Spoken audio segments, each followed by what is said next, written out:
I don't even fucking like oatmeal.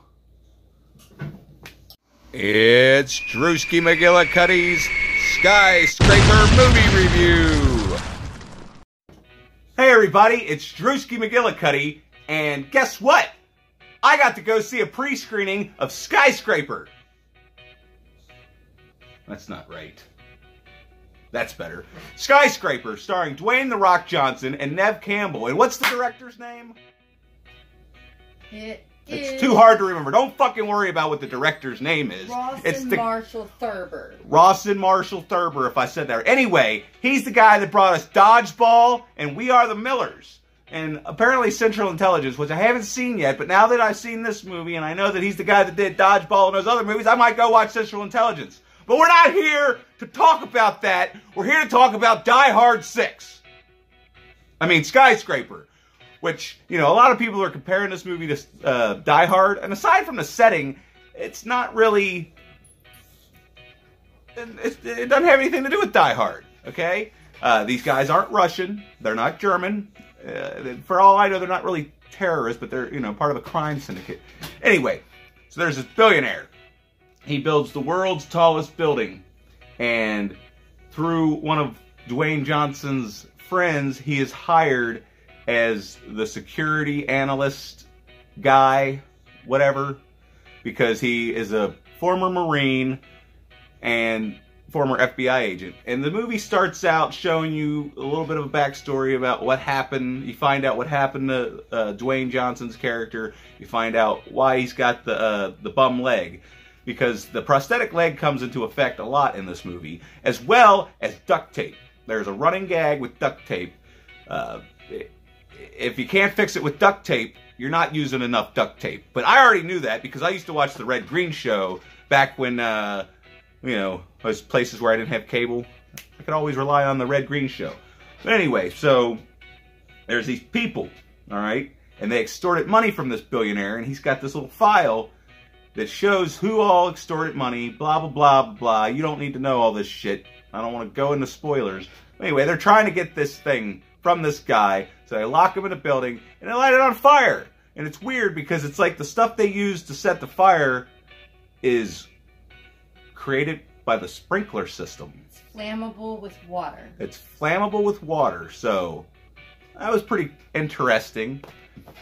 We go from 10 years earlier to present day in Hong Kong, and it shows him getting ready to go to this meeting to discuss the security, and they're getting ready to open up the rental space that's on floor 100 and above. And I mean, this building's beautiful. I mean, most of it, I'm assuming the majority of this movie is CGI, and a lot of the CGI is pretty much flawless. That was the one thing that I was worried about going into this movie, was it was just going to be some big CGI fest. Kind of like, I guess, Baywatch was. I never watched Baywatch because I try not to watch terrible movies if I don't have to. But this movie, the CGI is pretty amazing. There's a pearl in the building, and the owner takes the rock in and shows him the pearl, which this scene, the whole movie's the whole beginning of the movie's foreshadowing. You'll see that, you'll get it, you know. But this is some of the best foreshadowing I've ever seen because it pays off in the end. But anyway, so where are we at? The Rock. And then, yeah, there's a character that you see right away, and I maybe the movie didn't, you know, maybe it's not on purpose, maybe it is on purpose, but as soon as you see this character, the look on his face, you're like, that guy's up to no good. Maybe it's just me, but, you know, I called it right away, but it doesn't take that long to find out that the guy is up to no good. But maybe you'll see what I'm talking about when you watch the movie, because this movie is definitely worth going and seeing in theaters. We're just going to get that out of the way, okay? But yeah, this movie it's way better than I thought it was going to be. This director knows what he's doing. He knows how to direct action. He knows how to direct suspense. Because, I mean, you pretty much know that everything's going to work out fine in the end. Just like every movie ever made. Everything always works out in the end. I mean, there's a few exceptions to that rule. But, I mean, it was still good at building suspense and making you think, well, fuck, maybe this ain't gonna work out the way we thought. But I thoroughly enjoyed this movie. There's a... God damn it, this is so hard. This is so hard to do, to talk about a movie I just watched that I've never seen before. But anyway, The Rock is badass. The only real negatives I would have about this movie are it's kind of unrealistic even for The Rock himself.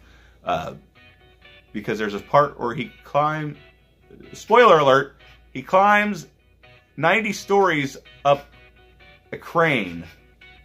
And I'm sorry, anybody climbs that far, they're going to have to take a nap afterwards. Okay? But there's just so much stuff that he ended up having to do that it's like that's physically incapable. I mean, even for American Ninja Warrior, some of the shit he does in this movie, it's just a little over the top. And that's really the only negatives I have with it, because the action was great. I mean, just... The guy knows how to direct his way around some action scenes. And for being PG-13, this movie was pretty violent. I enjoyed it a lot. I enjoyed all the violence. And they had the perfect use of the F word. As you know, every PG-13 movie gets one. And I think they utilized it perfectly in this movie. And let's talk about the kids. Dwayne Johnson's kids in the movie, they do a pretty damn good job, because usually that takes away from a movie when you get bad kid actors. But these kid actors, I mean, they weren't the greatest, but they were believable for the most part. Yeah, so I don't want to give anything away, so I don't really want to talk too much about the movie. But let's just say that the action was great, The Rock's great, Neve Campbell's great. I mean... There's a lot of cliches, but hey, who cares, right? You're going into this movie and expecting a nice big popcorn flick, and that's what it was. But it was just a little bit better than what you would expect from just your average popcorn flick. Like I said, with the foreshadowing and the way things pay off. And then, like, the other thing was, I thought the movie was going to be predictable. But, you know, it takes some different twists and turns. And then one of the foreshadowing scenes in the beginning of the movie pays off at the end in the most spectacular way. Like, everybody in the theater was clapping.